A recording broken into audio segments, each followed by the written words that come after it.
Good morning, and welcome as we start a new month, new lunar month coming up, and we are going to be diving deep into the power of the seer.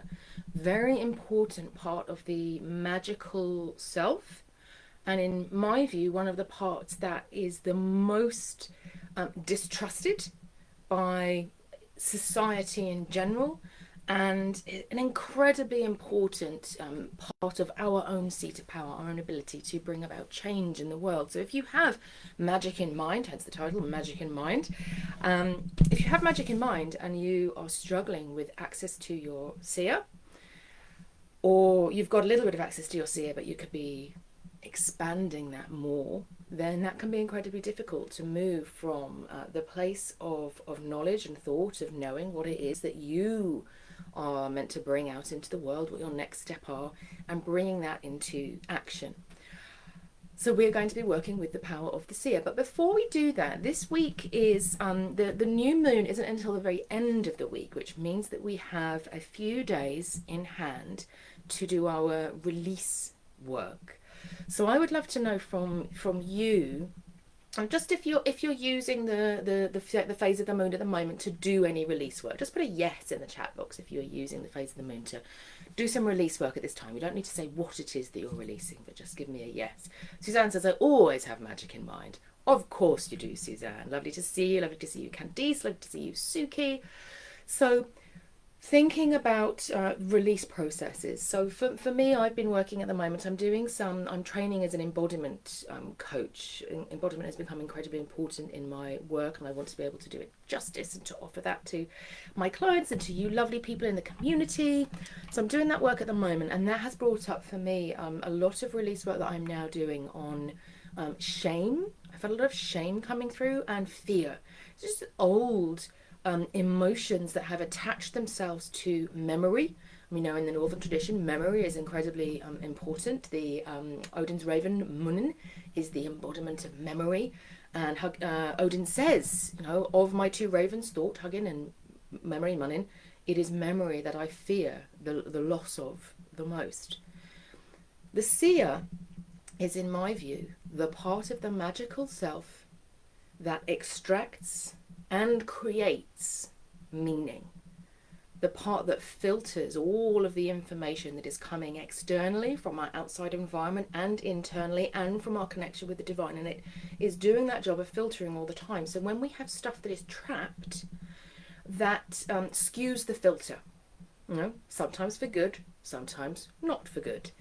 So doing release work is incredibly powerful, and Suki saying, yes, release something hard. Well done, Suki. And I think we really should celebrate as well. So for all of you doing release work at the moment, I celebrate you, because it is not always easy to do that release work, because there is a reason why we have held on to those emotions, why we have allowed them to become, I would say emotions, but it's experiences, it's everything that creates that filter of meaning through which we decide what it is safe for us to do in the world, how safe it is for us to be a certain way or not. All of these things come through. And you will have known from the work that I did with Katie Gerard. We had our interview, sort of first of our interviews. It was spanning the healer and the seer. We were talking about ancestral healing. That sometimes those filters are filled with programming that comes from our ancestors, from our family members, as well as we're born into the world, obviously, of our experiences and of past lives as well. So sometimes we are doing clearing work that is very due. So to those of you who are doing those release work, I absolutely celebrate you. Suzanne says we celebrate you. Wunyo! Absolutely. Wunyo! If you feel called to, for those of you who are on Awaken with me or some of my other programs, we do symbol rites to celebrate. And the moon is actually an incredibly powerful witness. So you can use the new moon to set intentions for the coming lunar cycle, which I'm going to be inviting you to do, but also to celebrate those things that you have released. So, take that moment. I set that as my intention for the last week. It was to celebrate the wins. Incredibly powerful thing to do. So if you've done some release work and it's been really, really difficult, or you're doing release work and you know that you're not quite there yet, but you've done some of it, celebrate that in the moment. Okay. So I'm going to tell you a little story now. This is a story of Maggie the baby seer, let's say. When I was a little girl, I was well, I still am. I'm just an incredibly optimistic person, but I was even more optimistic than I am now. And I know that my mom in particular used to worry about this. Life's going to come and bring some hard knocks because of that. And I had a doll. She was my favourite doll. She was called Kelly Marie. Kelly Marie was my beloved pop star of the time.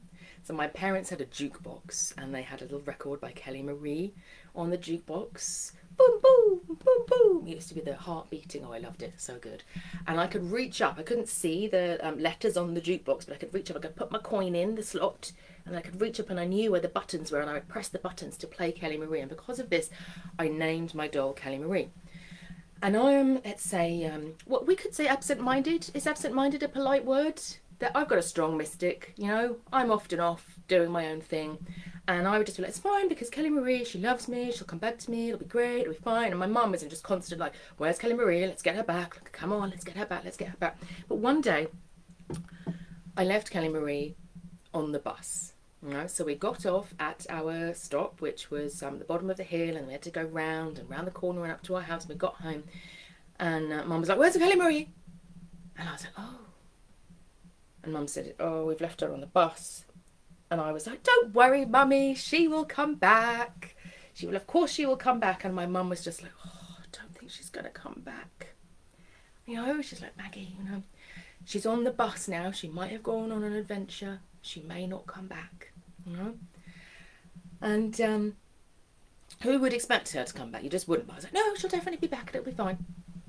2 days later, a woman knocked at the door. We opened the door, and she was there, and she had Kelly Marie. She was like, "Hello." She said, "When you got off the bus, I noticed that your daughter had left her doll. And so I took the doll, because I travel on this bus, most days. And I saw you on the road. And so I got off the bus, and I followed you back here. And here is the doll." And yay! It's like, brilliant. Kelly Marie is there, and she's back. And the thing is that when we have these moments, as seers, children who have a seership ability, whatever it is, whatever the story is, whatever the knowing is that they've just said, this will be okay, or I can feel the presence of Granny, or whatever it is, that can happen, and grown-ups can worry about it. Whether they're worrying, is she really seeing that, or they're worrying, is she too optimistic, or they're worrying, all of that comes through.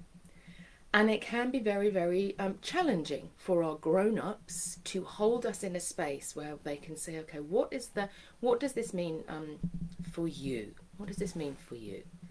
And it can be very easy to hold judgment, to say, you don't know that Kelly Marie is coming back. And I'm not saying that my mum did this, by the way. It's just for some of us may well have experienced woundings at that time. So that's not real. Comes through quite a lot. That's not real. Or you've got to get over the optimism, not everything is going to work out your way all of the time, all of those things that our grown-ups do to try and protect us from the parts of ourselves that they can feel that are very powerful parts of ourselves, that have big imaginations or strong levels of idealism, that the world is a wonderful place, all of those things. And they say, well, I need to protect my child from their own expectations and their own beliefs about the world. So we are born, most of us, I think, with very optimistic, positive beliefs about the world, and then life comes, and does stuff. And this is important because for the seer, there are two aspects of the seer's power. And one is the ability to interact with the external world to extract information. It is possible that my subconscious mind saw that woman looking at us and smiling, and went, that woman's a trustworthy woman. She's going to get my doll. She's going to see us. Of course she'll bring it back. She'll bring my doll back. That's quite possible. Or it's possible that I actually just did know that my doll was going to come back, because she was a little spirit to me, by the way. She's still upstairs in the attic upstairs. She's got one eye partially shut. Odin, anyone? And her arm's a little bit mangled, let's say. But she's still upstairs. She's still up there. She's safe. She's sound. She's all good. That we form these incredibly strong bonds with toys who is to say that we are not creating or we are not connecting with spirit guides, spirit forms when we work with toys? We don't know that one way or the other. All of these things are possible, but the response tends to be the same from our grown-ups. So, let's keep our child safe from the things that are going to hurt them in the future. And this can shut down our belief in our ability to read our external environment correctly. And for those of us who are very, very sensitive, whatever that sensitivity is, whether it is that we are very, very strong, highly sensitive, highly emotionally aware, there's a possibility for me that I just picked up that woman is going to bring my doll back. I just know it. She's maybe a mum herself. she's going to do it. But there might be other reasons as well. But we are taught to distrust that part of ourselves. To say, let's bring that down. Let's bring that, bring your anticipation down of that. Now, what that does is it means that it also has an impact on our inner world. And this is even more important because there are those of us who are going to go out and we are going to do seership work, either named as seership work. I do readings for people, for example, or it could be I do seership work for me personally, and I do a lot of seership work through my one-to-one coaching, through my training. I'm using that actively all of the time. Or we might be using it relatively subconsciously in the world, but it is supporting us in terms of accessing our intuition and our instincts about the world, and it is making us better leaders, better role models, better human beings all of the time. But if we are taught to shut down that external seer, no one tells us or helps us to support our access to our internal seer, who knows what we believe, who connects with optimism, and who is able to structure meaning from what is happening to us in the world. So I'm going to give you another little story now. This is another little story, and this is about internal meaning making, and it means that there was no external seership going on in this story, but there is still a strong meaning making ability happening. So my son had a similar beloved toy called Mummy Doggy. Mummy Doggy was battered and blue, and he had a matching toy because he loved them so much that we got more than one, and then he found them. All good plans. And that was Baby Doggy. He loved Baby Doggy and he loved Mummy Doggy. And he would go to bed with Baby Doggy like every night and cuddle Baby Doggy, and Mummy Doggy would be guarding, and all of this would be happening. And then when his baby brother was born, he said, take Baby Doggy when you go on your walk, and Baby Doggy will be Felix's companion. I was like, oh, it's so sweet, so lovely. Sounds like a wonderful plan, doesn't it? Great big brother act. But Baby Doggy fell out of the pram on that walk, and when I went back to find Baby Doggy was nowhere to be found. And Timmy didn't say, we're going to find, don't worry, Baby Doggy's coming back. He didn't say any of those things, and we worked it through, and Mummy Doggy became the beloved pet, and he did get other toys, but none of them were ever Baby Doggy. He never said, I want to have a replacement for Baby Doggy. It was just, and he would talk about Baby Doggy. He would say, Baby Doggy's out there in the world. Something's happening with Baby Doggy, but Baby Doggy's not with us. He would say that. So, okay. Last year, and my son he was 8. He was already 8. So maybe actually it was this year. It was this year. We were at the I want to say it was the car boot sale. We were at the car boot sale, and his eyes just lit up. He's like, look! We were like, what? And he brought this giant version of the small dog, which at the time I knew that they made a big version of the dog, and they made a small version of the dog, and then they were discontinued, all fine. All of his dogs were the small ones. And he found this big one, and he was like, Baby Dog has been out in the world and has returned to us. So we purchased the dog for £1. It's got this huge dog now that sits next to Mummy Dog, the small one, and then this enormous Baby Dog one. And he's just satisfied. He's just happy, So he created that meaning. That was his magician self creating that meaning. And there is the seer is the part of us that creates that the internal meaning through which we filter the world, through which we see the world. And so we can choose to where our optimism, idealism, dream, this is all going to happen. We can choose to find opportunity out there in the world, to see it, to go, wow, there was a part of my son in that moment before the magician who decided, yeah, I'm going to make this happen, that went, I recognise a baby doggy and all of those emotions that I have from baby doggy, attaching themselves to this new soft toy, which has never happened before in the past, and we've seen many, many of those before. It did not happen. That was the moment. That's the seer who chooses that, who decides when that's going to happen. And this is why the seer is important, because the seer is the centre of our decision-making power. Our ability to decide and choose for ourselves. And when we don't have that power, when that power is taken away from us, or we give it up, or we stop trusting it, a number of things start to happen. So we start to do things like overthinking in the moment. We go, oh, I think that's going to happen, and then all of those little second thoughts come through and go, well, why do you don't know that? That's no possibility of you knowing that. I'm going to have to find some other way to justify that in my mind through the sage, because I'm not allowed to have the seer, so I have to overthink and do all of the oh god, working really hard to try and get the thing that I know to rationalize it in some way, because I don't trust it as an intuition or an instinct. And that means that we then become paralyzed in the moment, because we don't act on what the seer tells us to do. We go into over-analysis. I'm going to go, I have to go and do this. I have to bring in the sage self because I don't trust my seer anymore.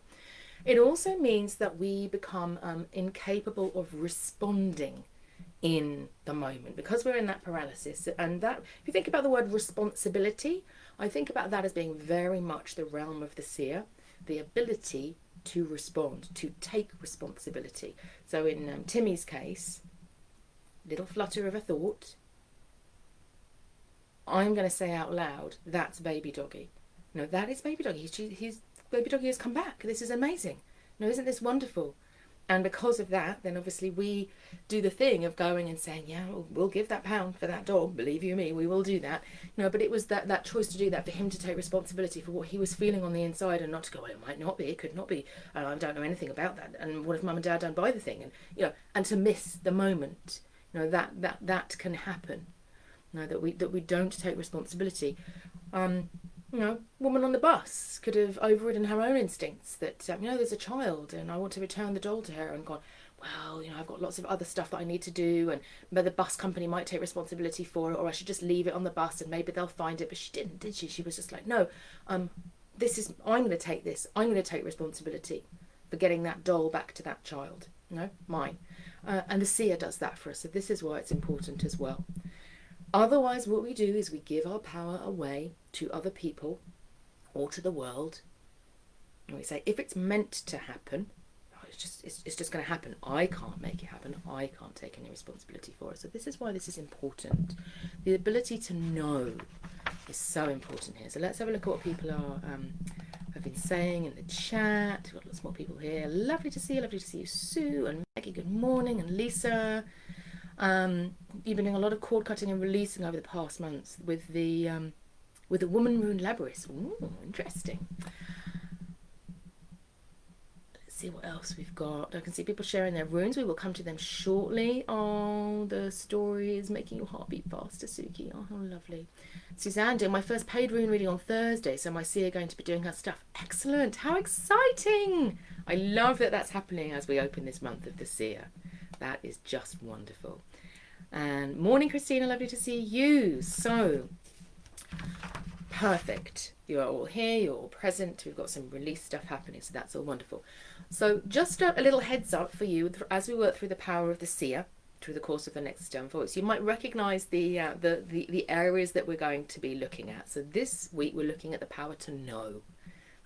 This is my power, the power of the seer to know, and we're claiming that. We're also going to be looking through the course of the next 4 weeks at the power to dare, the power to will, and the power to keep silent. And for those of you who are looking at it, you might think, well, that's not very runic. It's not runic, just to be really clear, it's not runic. This comes from, a lot of you will have heard of this before. It's very very common pagan tenet. It originally comes from Eliphas Levi, we believe, is the first ever cited time that he talks about it. And it is the 4 powers of the Sphinx. And so the Sphinx you can see as being, this epitome of seership, asking the questions, and the people who then answer the questions, who respond, who say, I'm going to answer the question and move through, take this initiatory journey, are trusting in their own seership, in their own knowledge to move forward. So yes, not runic, but very, very relevant to the power of the seer. And there are many, many seers in Northern tradition mythology, as well as in history as well, that we're going to look at. But I just wanted to clarify that that is where we are. So let's now have a look. We're going to look at our planetary movements. But before we do that, just so that you are aware, you can absolutely, people have been sharing their runes. I will have a look at them in the moment. I'll see where we are. We're going to be preparing ourselves through this month. If you want to, you can feel into the power of the seer, and I can see some of you are doing that already, which is great. I invite you to do that, to use this time, use the resource that I am providing, use the energies that we are working with to really feel, to reclaim your seer, to make that seer part of yourself even stronger, to really dig into that power that's within you. Absolutely, you can use that. Or you can also set other intentions through the course of this month. So the new moon will be coming up on the 14th, so you've got a little bit of time to do that. You'll start to feel into your intentions, and you can also select a rune for the lunar cycle. You can select a rune for the whole rune for the whole lunar cycle. Maybe we should call it that. If you're doing a monthly rune, you can call it a lune. Maybe not. Or you can do your rune that you're working with today or through the week. That's absolutely fine. So share what you want to share, and you don't have to have chosen your new moon rune yet. New moon rune yet. That's absolutely fine. You can be still working with your old one if you want to. So I was working with Algis through the course of this month, and I haven't chosen my new lunar rune yet. Or you can already have chosen it. You can be working with it. That's absolutely fine. So we're looking at intention setting. I mentioned using the symbol, right, that you can use at the new moon as well, to not just to honour what you have released and to celebrate what you have released, but also to set those intentions moving forward. So we're doing that through the course of this week, so you've got plenty of space to do that. For those of you who want to go deeper into runic astrology, because I'm just going to give you a little bit of an overview, we're just looking at the planets that are moving at the moment, and we're not going into a massive depth. You have Sooner Star Wheel available to you. Just I'll pop it in the chat box. I'm rejigging my shop at the moment to make that easier as well, but I'll pop it in the chat box for you as well. You can join Sooner Star Wheel. That will be coming out later this week, preparing you to energetically receive this month and to dig deep into your seer self as well. So that resource is available to you too. It's a wonderful companion to these Magic in Mind sessions that we do together. So all of that is coming. So let's look at our planetary movements. So today, Odin is moving into Gibo. So let me find the Gibo rune for you. Haven't got out the runes here. That's terrible of me, isn't it? Tusk. I should say Tusk, Maggie. What are you thinking of? So the Gibo rune, here we go, is the rune of gift giving and exchange. And when I think about this in terms of the seer, I am thinking very much about the almost like a reclaiming of the power of the seer. That the seer is not just about receiving. The seer is also about broadcasting, about sharing that knowledge out into the world, and that's a lot of what we're going to be doing through the course of these 4 weeks. We could see the 4 weeks as being the little spokes of the Gibo rune, like that. This is one full cycle where the wheel is turning. We could say to the Gibo rune, once you have done a full turn there, I will be standing more fully in my power as a seer. We can absolutely do that with the Gibo rune. I am going to be giving my fullest. You could think about that in terms of your intentions, the intentions that you are setting with the Gibo rune, because I'm going to be giving my fullest. And what I would like to receive from that energetic exchange is, I would like to trust my knowing more. I would like to be more confident in voicing that out in the world. I would like to have felt into my seership gifts more fully, so I know when it is my turn to speak and when it is not. Who is trustworthy to share my gifts with and who is not. All of these things are important with the seer. The re-establishment of trust in the seer self is, I think, the single most important thing that we can do at the moment through the course of this month to help support a more magical way of being, to support the the big turning of the wheel, the turning of the wheel of the world towards a better life for all people and our planet as well. That's my soapbox bit there. But when we do this work for ourselves, I believe that we are energetically opening channels for other people as well. That we are opening the way as well for a deeper connection to the seer self, who knows the stuff that we can't see. That is there, but we can't necessarily see it or touch it or feel it, and there is stuff there. Science says there is stuff there that we can't see or touch or feel. The seer connects with all of those things. So that's our Gibo rune. So Odin is bringing that energy in strongly for us, and we have that power of the Gibo rune coming through as well, because we have Suna's chariot in the Gibo rune too. So the sun is in the Gibo rune at the moment, so we have a whole week of the Gibo rune with the sun and with Odin's chariot in Gibo at this point. We also have, exciting, on the 14th of a new moon in Gibo. There we go, Gibo. This is a very, very powerful time for this energy. So do that work. You can feel into Gayfion is coming through a little bit for this one. So I'm going to talk a little bit about Gayfion at this point. So Gayfion is a goddess. She's a Norse goddess, and she is a goddess of the harvest. She is a goddess of she is very much a goddess of the earth, a goddess of fertility, and she has this knowing wisdom about her as well. She sort of says, "No, don't mess with me, because I have things, unseen powers that you are unaware of in this sense." She's a teacher goddess. She's a goddess of the harvest. There's a wonderful story of her coming in disguise to a king, a great king. And she comes in disguise. He doesn't know it's her. She comes as a little old wizened woman, and he follows the laws of hospitality. So the laws of hospitality dictate he will give her a place at the table. This is all the Gibo rune, these laws that keep our society, they bind our society together. Laws of hospitality. He gives her a seat at the table, and she fulfills her part of the deal, because guests who come aren't just expected to eat your food and participate in your, have a lovely time. They are supposed to give in return as well. So she entertains with story. She entertains with story, and the king loves this, and this is great. So they have fulfilled the Gibo bond. So the king is feeling at that point, he's like, yeah, I know the rules. I'm the king. I know the rules. I know what's going to happen here. So he says, you've done a wonderful thing here, old woman. I've really enjoyed this. So because of that, I am going to give you all of the land that you can plough during the space of one night. And for those of you who know the story, you will know that Gayfion then, brings forth her goddess powers and brings her 4 sons, just 4 again, as oxen, as huge oxen. And she comes and she ploughs off a whole swathe of his land, which then moves into the sea and becomes hers. And he's like, well, no, I didn't see that coming. Power of the seer. He was relying on his power of knowing as a king. There is nothing in there that says he consulted with his seer. And his seer said, this woman is not all that she seems.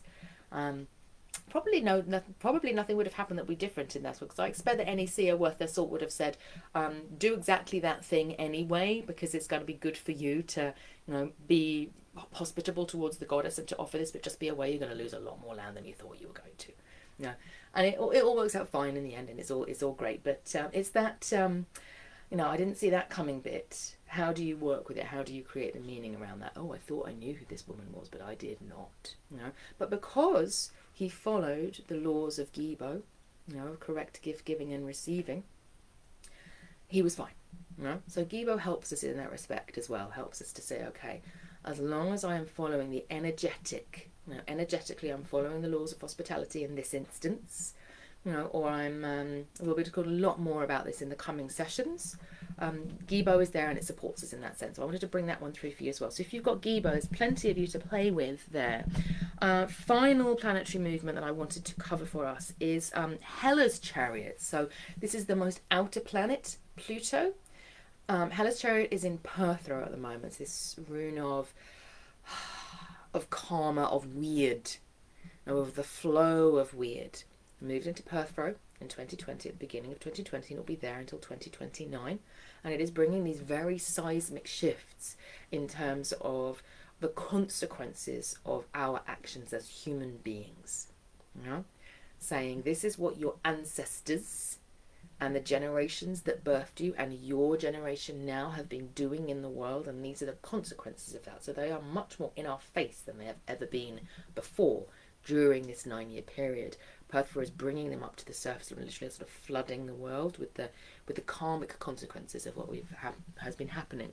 Now, while that's been in retrograde, the energy has been a little bit more gentle, but also sometimes a little bit more icky in terms of a feeling of stuckness. Because there isn't any new energy flowing through to say, and you can shift it, you can change it. So as Hela's chariot moves out of retrograde, there will be more ability for us to change and shift that story. So we might be looking at it and saying, well, what we need to do is to rely on the world's leaders to make the difference that we need. But what I'm saying to you is that each of us, through these acts of stepping more powerfully into possibility, into idealism, opportunism, all of the things that the seer offers to us, into partnership with the divine, into partnership with each other, into partnership with the earth, into role modelling all of the fabulous, wonderful things that we want in the world, we can support an energetic shift. And do not underestimate the power of one individual to make a difference. Think of it as a ripple effect.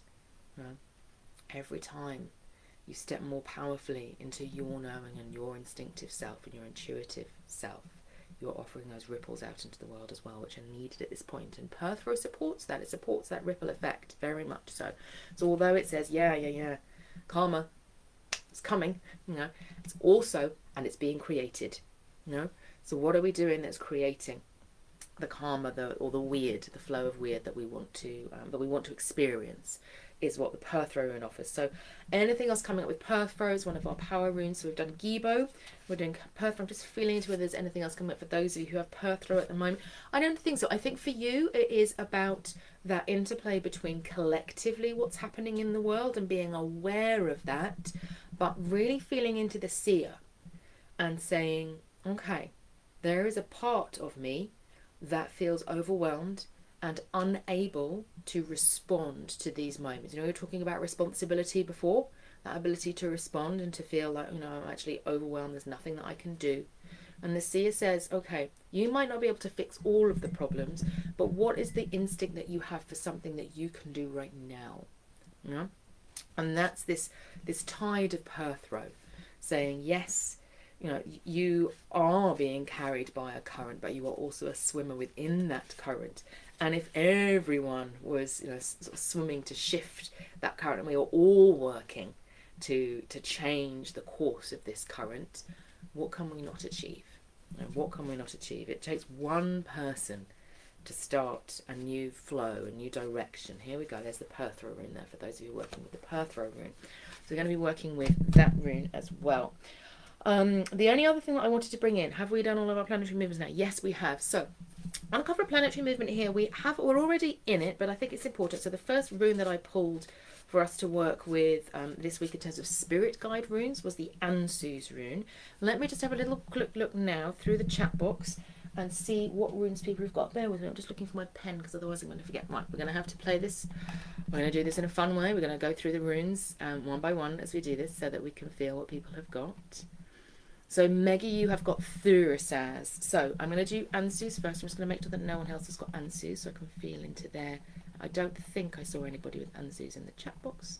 No, I didn't. So let me do Ansu's and then we'll have a little play with Thurisaz, Maggie, and see what comes there. So the Ansu's rune here, Frigg's Chariot, Venus, is in Ansu's at the moment. And she's going to stay there until next week. She's going to move into Rado next week. But at the moment, she's in Ansu's. And she's important because she is probably the sort of epitome of the seeress. When we think about the seeress, and she is the seeress who has learned from life experience that sometimes even to know, is the first step.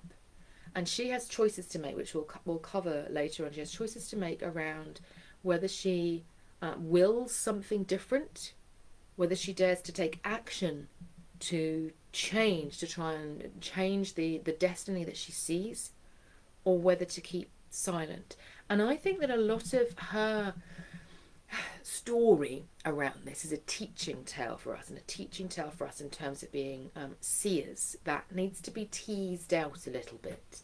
So the story that we're going to be working with is a story of the prophecy, which my understanding is, and you can correct me if I'm wrong, but I've been looking at this a long time, that although she is said to have had the prophecy, if you look into the Eddas, it is also says that Odin received the prophecy. Now, that he received the prophecy and then she like rolls with it.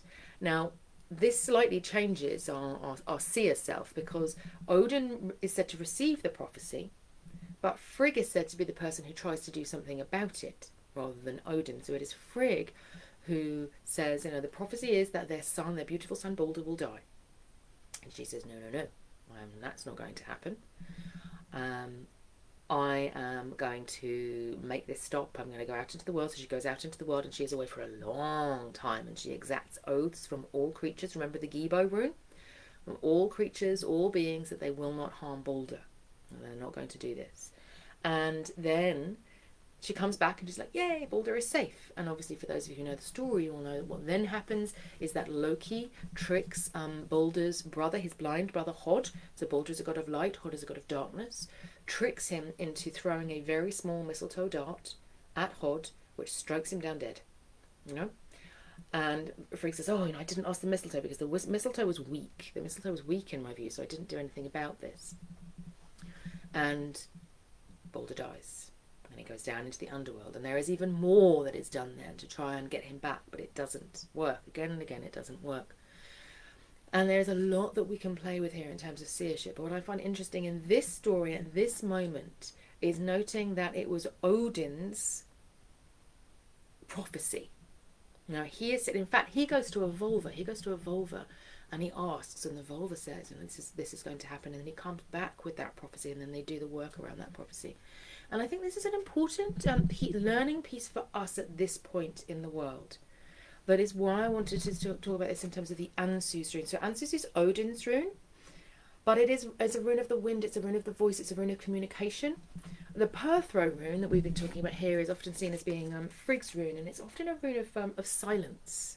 Right? It's this interplay between speech and silence, which is important.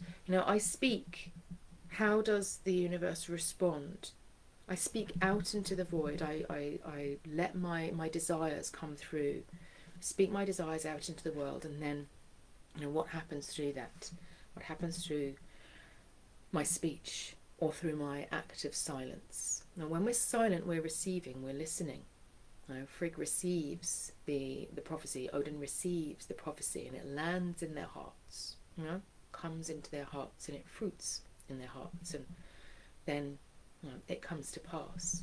There's all of these different stories interweaving and interplaying through. Balder has his own journey that he needs to take, and we don't hear from Balder about what his response is to this. And my belief is that his death is an initiatory journey that he needs to take. It's a journey into adulthood and into godhood when he will come later. So his parents do not have the power to prevent him from taking his life journey. There's lots of different ways that we can interpret this story.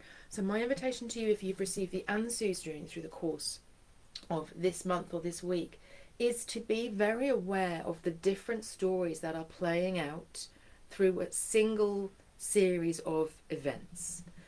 And we can do that through journaling, and we can do that through writing from different perspectives. So you could say, okay, well, my experience of this event is this. And you can speak that out into the world. You can speak it out loud. You can journal on it, but let it come out. Don't let it sit. Don't make it sit inside. Express it out into the world. Otherwise, it sits inside you and it stays there. But then you can also journal or write from the perspective of somebody else. And this is important for us as seers, because if we are always looking at what's my agenda, what's the thing that I want to happen, we're in the magician. We're not in the seer. The seer feels that moment of, like the knowing, and the knowing only comes when we're in the present moment. It doesn't come when we've just received a story that is important to us and that we want something. There is a difference between wanting and knowing. And we're playing that more with the idea of to will. There is a difference between wanting and knowing. and the knowing needs to come first with the seer. So the Answers rune is inviting that clearing piece, that journaling through, speaking out, but also speaking the other stories that aren't told. So you could take a story that's not even yours, and you could write from the different perspectives of that. Now, lots of stories out there in the world that we read, aren't there? And they give multiple perspectives, and you go, "Oh, I thought I knew the meaning of that," and then you hear somebody else, and you go, "Oh no, I didn't know the meaning of that." No, you can look at that in terms of the story that I've just given of Balder. What is it that Odin wants? What is it that Frigg wants? What is it that Hela, who says no, he's not coming back? What is it that Loki wants? What is it? All of these different life journeys that the seer breathes into in order to find the truth in the present moment. Why was it that all of the other doggies that Timmy had seen before were not baby doggy, even though he could have chosen, he might have wanted that to be baby doggy so much, but just wasn't. So play with the Answers rune there for you. What else have we got? So Meggie, the Thurisaz rune. So the Thurisaz rune is a lovely counterpart to the Answers rune. So Answers is the rune of, it's often seen as being the conscious mind or the voice expressing itself out into the world. The Thurisaz rune is often more of the body expressing itself out into the world. It's often seen as being the subconscious mind as well. The sort of thorn that digs in and says, no. The Answers rune is like, I'm going to be free, I'm going to do whatever I want to do, I'm going to go this way, I'm going to go that way, I'm whirling around, I'm full of ideas. And Thurisaz says, no. Staying put, thank you very much. It provides that space of grounding. There's a tenacity there. So let me find the Thurisaz rune for you. The rune of the thorn. Here we go. It's always the last one, isn't it, in the deck whenever you're looking for them. Here we go. Here's the Thurisaz rune. Often as it's associated with the Thursa, the Hrimthursa, the Jotun. These are people of the giants. It's also the thorn. You can think about it as being all of the different plants that are associated with the thorn, the blackthorn, the hawthorn. All of them have different magical associations, which you can research and work with in order to feel into that energy of Thurisaz. And it also has this association with Thor as well, the boundary keeper. And this is very much starting to draw us into the themes that we're going to be working with in subsequent weeks around to dare and to will. It's that, how do I translate what my seer knows into action? So the Answers rune, there is an action there that we need to take. I mentioned that expressing is important with the Answers rune. If you're working with the Answers rune, then you're expressing. If you're working with the Thurisaz rune, then you're doing. So it might be that you feel like, I've got a block that I identified through doing my journaling work, but I'm not going to release that block through continuing to journal. I'm just going to keep on reinventing meaning around it. I'm going to weave more and more meaning around it. This is why I'm doing a lot of embodiment work at the moment. So to say, okay, how can I work to actually peel this energy away, to do a shamanic journey, to release it from my body, to move through it, to bury it in the earth, to do all of those things, like very Thurisaz energy of doing that comes through. Sort of manifesting what you're experiencing inside and allowing it to come through. We've talked quite a lot with Thurisaz about the way in which Thurisaz can be the realm of the emotions, and so the emotions rise up in our body and they tell us. Now, they're an incredibly important part of the seer's journey.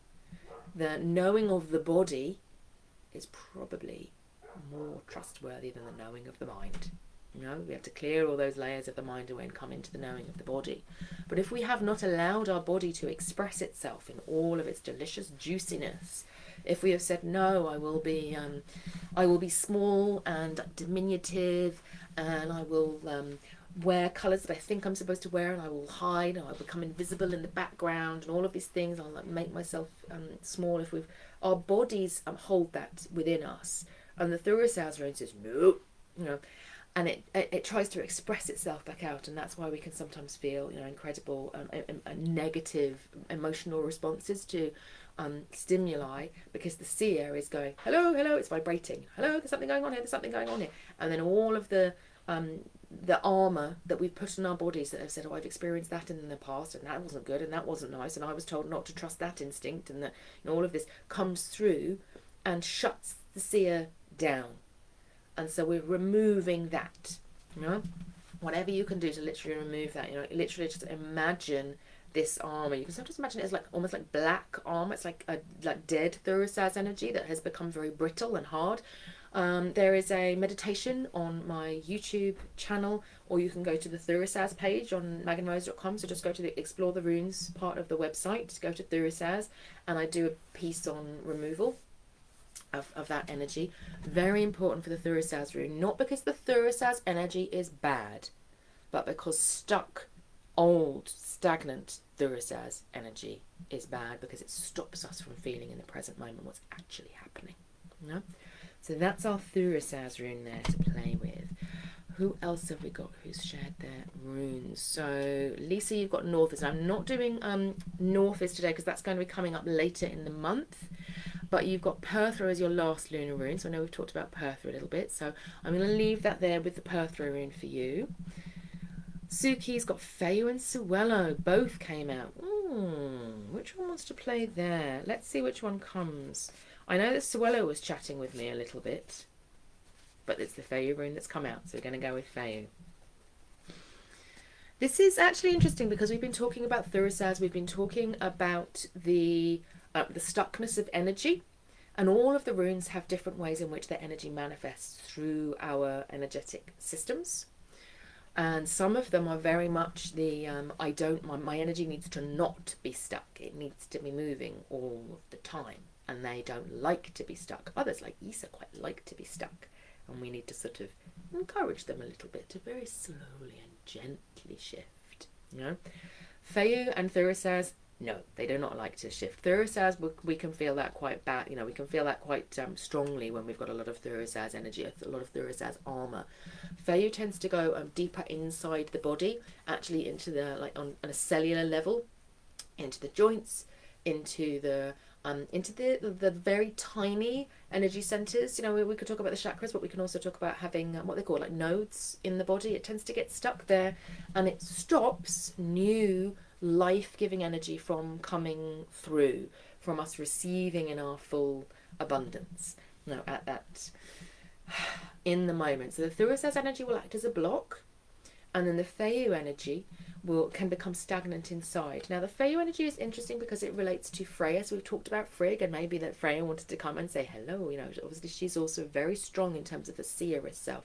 The access to prophecy. It's slightly different because what she is accessing is the knowledge of the dead through seeth work.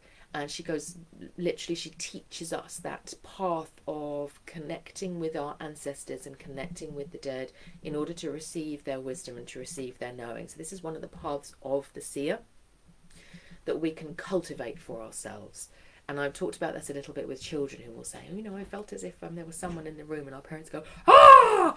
You know, whereas, you know, for our ancestors, they may well have said, oh, yeah, well, absolutely, you know, this is the house that your grandmother lived in. Where, you know, the families have lived in the same home for generation after generation after generation. And the ancestors can feel incredibly present to them. And the living will actively and positively cultivate a relationship with the dead, and they will use their Feyu energy, that life force energy, to cultivate that relationship, because the Feyu energy is needed for the dead to speak to us. You know? So the more we are shut down, the more we are not accessing our own life force, the more we feel a very low energy levels, the less we are able to contact our ancestors, because to a certain extent, you know, the Feyu energy represents our haminya, which is a part of the soul, which is part of the living soul, which we are not, the dead cannot take with them. You know, when they go, they leave their haminya behind and they gift it to their ancestors. You know, essentially, they gift it to us and they say, you know, have this, or that's the way it's supposed to work at least. But if they haven't done that, where am I going with this? No, we're not going to cover that if I haven't done that, because that'll be a whole new talk. But if we are not accessing our Feyu energy, we're not able to connect with that ancestral wisdom and that ancestral knowing. So if you've got the Feyu rune, it may well be that you're being called to do some ancestral work through this period of time, and that as we come closer towards Samhain, you will have wanted to do that preparatory work, do some Feyu healing work. You know, very, very powerful work that you can do at this time. So if you're an awaken, you might want to revisit your Feyu module. You might want to do some of the meditation around channeling the energy through your body. In order to do that, could be really powerful for you. You can also use the YouTube meditation that's on there as well for you. So that was the Fey rune. And Erica, you have got Dargaz, so you've come up there as well. So let's. I really wanted to this week. Often, as you know, I draw the runes in advance, but this week they were like, no, you're working with the Seer, so we're working a little bit with the runes that have come up through the planets, and a little bit with what people have got coming up in the group. So this will be our last rune for this session. Is the Dargaz rune. This is a great rune for Seers. So for those of you who have done work with me before, you will know the Dargaz rune is wonderful for activating the third eye here. Now, the third eye connects us with the future, with possibility. Now, it's great for sort of opening up to the potential of the moment and the realm of schooled, let's say, you know? The realm of the norn, of that which must be, what's unfolding in the moment.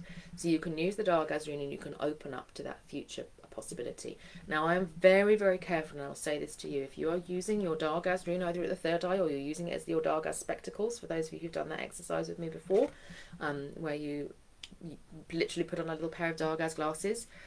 If you have already done seership work before, it's a great exercise to use. If you have not done seership work before, I wouldn't recommend it as your first step into accessing your seer.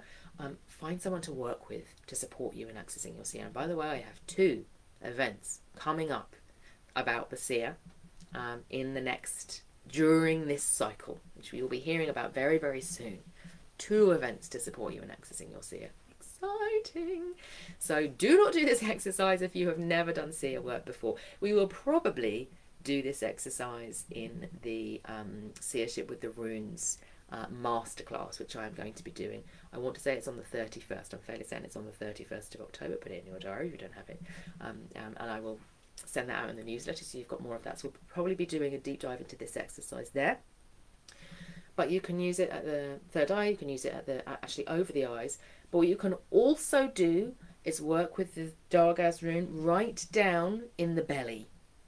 And this is accessing that deeper connection to the knowing of the past, the knowing of ancestral wisdom, the knowing of our body wisdom, and an incredibly important and not often spoken about part of seership work with the Dargaz rune. So the Dargaz rune, if you've got the Dargaz rune, this is opening to all forms of seership possibility through the course of the coming month. I can actually feel the Dargaz rune activating on me as I do this, so I'm going to stop doing that for a moment. So I'm just going to ground that out a little bit. The Dargaz rune is a rune of it's a rune of gateways, and it's a rune of like being in one state or another. So it's very much a rune that says intentionally be in the mode of the healer, or intentionally not be in it, you know, and get back into the present moment. You can think about the Dargaz rune as being the past and the future on either side here, and the present here.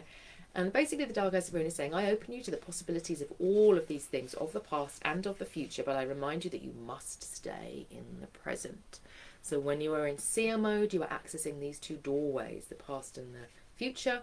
But when you finish that, you move back into the present. That is where your anchor is. That is where your seer lives. Your seer does not live in the past or in the future. So those are our 6 runes that we are working with. So Christina, you drew Yera. So I can see that actually you and Sue have both got Ewa. So I'm just going to bring you into this Dargaz space here. So you will have slight more nuances, and we will be covering Yera and Ewas over the next 4 weeks. In the subsequent sessions. We're not going to be doing them today, but there is a duality there that both of them speak about in terms of that recognition of saying, you know, where am I now? Am I connecting with the past? Am I in the realm of memory? Am I making meaning from the past in terms of memory? Am I connecting with the future? Am I feeling into possibility? And therefore, how do I work with that and connect it? Or am I actually present now in the moment? And if you are not consciously connecting with the past or with the future, then you should be in the present. That's where all of our mindfulness work comes in, where all of our grounding work comes in. The seer says, I will do this with intention. I'm not sort of floating about, you know, connecting with meaning. I'm in the present moment. I'm not floating about feeling its possibility. No, I'm in the present moment, or I'm intentionally working with those 2 spaces. Suzanne, you have, this month was yours. You haven't chosen a new one yet. I look forward to hearing the rune that you do choose. Erica, you have shared, lovely podcast, oracular at the centre. Oh, lovely. Thank you so much for sharing that. by Michael Mead. Love Michael Mead. Suki says, I'm wondering if what is referred to as a sixth sense has been inner seer working. Yes, it can be. The sixth sense, you know, there's so many terms for our seership, for seership work, aren't there? And the sixth sense can be talking about, well, there's a film, isn't there, which is the sort of sixth sense, which is talking about the part of the self that connects with the ancestors and with the dead, which is in the past. There is the sixth sense in terms of that inner work, in terms of it actually being literally another sense inside the body, which is where we got into that body knowing piece as well, which I think incredibly important for being in the present moment, and for what I call the filter of the seer, you know, for that discernment piece of what's mine, what's not mine, what's for me to act on, what's not for me to act on, what's for me to speak, not to speak, and to recognise that that does not come from outside, that comes from inside. So I think that the sixth sense is working very much on that. That's my personal take on it, but it can mean lots of different things, can't it? Lisa said the oxen in that story were a bit special too. They were indeed very, very special oxen. Maggie says, yep, strong emotions right now. Suzanne, beautiful sunshine behind you. There is, isn't there? It looks very nice. And Eric says, love the idea of using Dargos for womb seeing. Yes, absolutely. Incredibly important. So what I'm going to finish with is just a note on that, because I do think this is important. When we did the Healing with the Runes masterclass, I was asked a question. I was like, how do you do that? Was essentially the question. And I was like, oh, that's a big question. How do you do that? I said, what do you mean exactly? And they said, I've worked with the Eastern, lots of different Eastern ways of working, where energy is received from above, it starts from above and it comes down into the body. But what you did with the runes is the energy came from beneath and channeled upwards. And I was like, yeah, no, that is correct. I think, you know, that is correct. There is a sky knowing with Odin. But I think that we have been working in that space for a long time, and we're often comfortable in that space. But there is that deep knowing that comes from connection with the ancestors and with the earth and with Helheim and the Well of Weird as well. If you think about the Well of Weird as a really interesting place, because it is saying to be on the outskirts of Asgard, so related to Odin's realm, so up high, but it's also connected to the roots of the World Tree. It's held in the roots of the World Tree, and there are wells that are beneath the Well of Weird as well, going very, very deep. And fate, you know, the flow of fate comes from there. It moves up, and then the Norns are carving the runes into the World Tree, and it's moving outwards. You know, each ring is a new layer of time moving outwards from the center. So the seer is not up here. You know, there are different parts of the seer, connected all through the body, and the seer in the womb. Let's call it the womb space. There is men have that center of creativity as well, and you know it's the place of the pelvis is very important for that sense of like moving down and being connected. You might think about it as being connecting to the chakras as well if you wanted to too. So that place of the seer is very important. So one of the reasons why I'm doing so much, so I'm doing 2 workshops on the space of the seer. So we're doing one which is very much about working with the runes, and we're doing the other which is very much about reclaiming the power of the seer, working to reclaim the power of the seer. So I'm going to be exploring those in a lot more depth there, and this is a real opportunity for you to be in exploration. So look out for the newsletter. Absolutely look out for the newsletter. Look out for Suna's Star Wheel if you're not already a member, and have a wonderful month ahead. Happy new moon for you when it comes. It has been lovely to see all of you, and whether you are here in person or whether you're catching up on the recording, many blessings for your month ahead. Take care, everybody, and see you soon.